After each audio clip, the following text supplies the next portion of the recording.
Hey everyone, welcome to my YouTube channel, Artistic Soul. Today's video, I'm going to be sharing with you how I clean my silicone mat. And what is it that I use?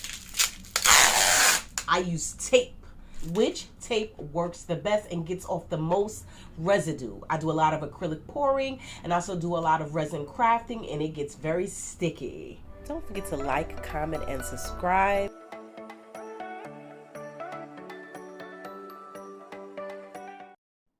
The first tape I used was the Scotch office tape, and it did amazing. I was surprised because it's a lot smaller than the other tapes that I used. The second tape I used was the Scotch shipping tape, and that did well. I said, okay. The last tape I used was the Gorilla Heavy Duty tape, and that did amazing. And all these tapes you could buy at your local store, Ritaide, Family Dollar, CVS, etc.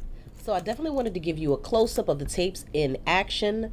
This is the Scotch office tape. It's a lot thinner than the others. It's not heavy duty. The adhesive is not super strong, but it continued to surprise me. The Scotch shipping tape.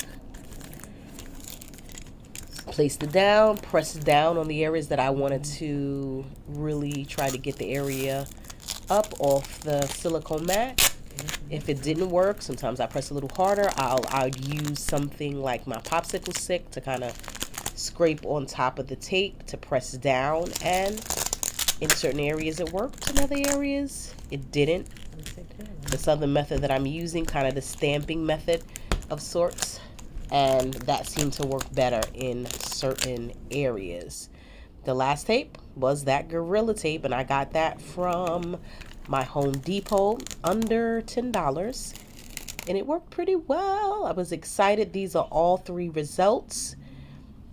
Here's the Gorilla tape, and I think did a great job. I actually think the shipping tape, the Scotch, did actually great too, and even the Scotch office tape, it amazed me. So I would say they all work, whichever is your preference, but I think it's a good thing to have handy when you want to get your silicone mat clean and free of residue. This is the end result. I thought it was pretty darn good compared to where it started, and I will definitely try other ways to clean my mat. Let me know what you have tried. Don't forget to like, comment, and subscribe, and check out some of my other videos.